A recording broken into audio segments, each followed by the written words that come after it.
Like பண்ணுங்க, share பண்ணுங்க. Thank you. வணக்கம் என் தமிழ் உறவுகளே. இன்று நாம் பார்க்க இருக்கும் கோவில் புதுச்சேரியில் மாமன்னர் ராஜராஜன் சோழன் கட்டிய கோவில் தான் இன்னைக்கு நம்ம பார்க்க போறோம். தஞ்சை பெரிய கோவிலுக்கு முன்பே கட்டப்பட்ட ஒரு அற்புதமான கோவில் தான் இன்னைக்கு நம்ம பார்க்க போறோம். இதுதான் கோவிலின் முகப்பு. இந்த வழியா தான் நம்ம கோவிலுக்குள்ள போகணும். இந்த கோவிலுடைய பெயர் என்னன்னு பார்த்தீங்கன்னா திருக்குந்தன்குடி மகாதேவர் கோவில், மதகடிப்பட்டு. இந்த கோவில் எங்க இருக்குன்னு பார்த்தீங்கன்னா புதுச்சேரி பேருந்து நிலையத்திலிருந்து 23 கிலோமீட்டர் தூரத்தில் திருபுவனை என்னும் ஊர் இருக்கு. அங்கிருந்து 2 கிலோமீட்டர் தூரத்தில் மதகடிப்பட்டுல தான் இந்த கோவில் இருக்கு. மதகடிப்பட்டா எத்தனையோ முறை அந்த பக்கம் போயிருக்கனே, ஆனா ஒரு முறை கூட இந்த கோவிலை பார்க்கலையே அப்படின்னு நினைக்கிறீங்களா? கவலையே படாதீங்க, இந்த பதிவில் பார்க்கலாம் வாங்க.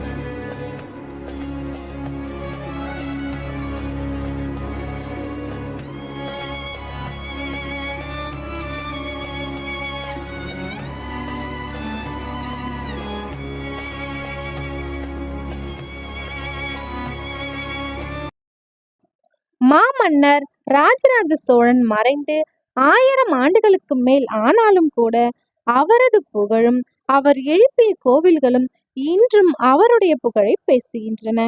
அவர் கட்டிய கோவில்கள் கம்பீரமாக இன்றும் சோழர் புகழ் பாடுகின்றன.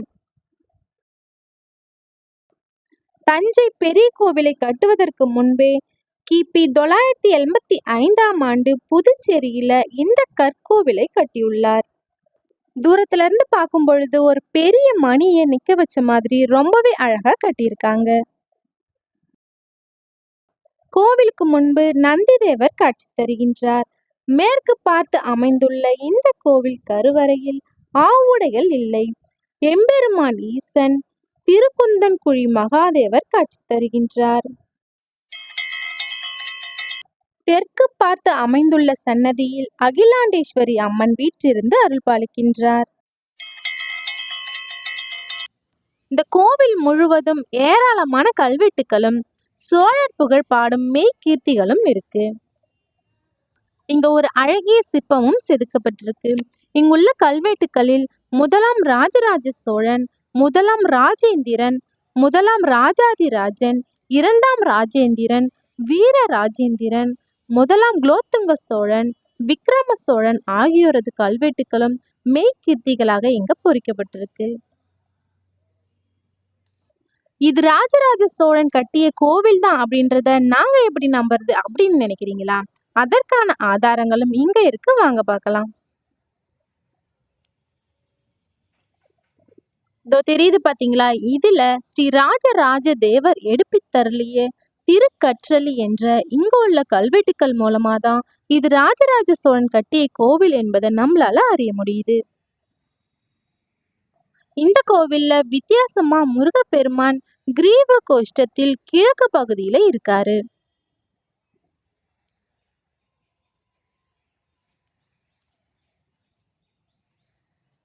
கோவிலின் வெளிப்புறத்தில் ரிஷபம், அதாவது நந்தியும் யானை போன்ற விலங்குகளின் சிற்பங்களும் அழகாக செதுக்கப்பட்டிருக்கு. அதே போல பறவைகளின் சிற்பமும் மனிதர்களின் சிற்பமும் கூட ரொம்பவே அழகா செதுக்கப்பட்டிருக்கு. கோவிலின் கிரீவ கோஷ்டத்தில் 4 புறமும் 4 சிலைகள் ரொம்பவே அழகா இருக்கு. வடக்கு பகுதியில் பிரம்மாவும், மேற்கு பகுதியில் விஷ்ணுவும், தெற்கு பகுதியில் யோக தட்சிணாமூர்த்தியும், கிழக்கு புறமாக ஏற்கனவே நம்ம பார்த்த முருகனும் அருள் பாலித்து வருகின்றனர். கோவிலின் அடித்தளம் முதல் கலசம் வரை கருங்கற்களால் கட்டப்பட்டிருக்கு. முழு கற்கோவிலாக இந்த கோவில் ரொம்பவே அழகா இருக்கு. இந்த கோவில்ல நிறைய கல்வெட்டுகளும் மெய்கீர்த்திகளும் இருக்கு.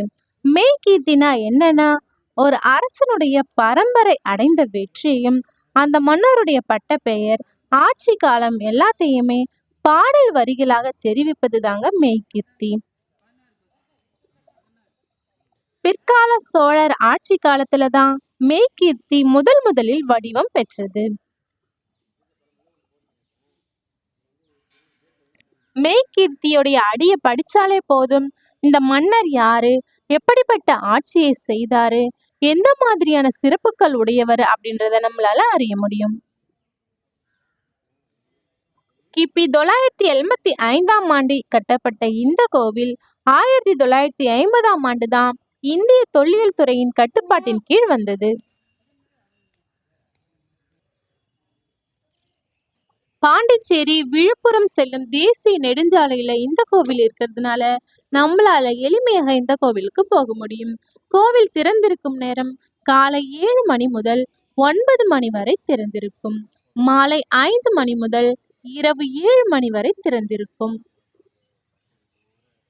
மீண்டும் வேறொரு பதிவில் சந்திப்போம். நன்றி.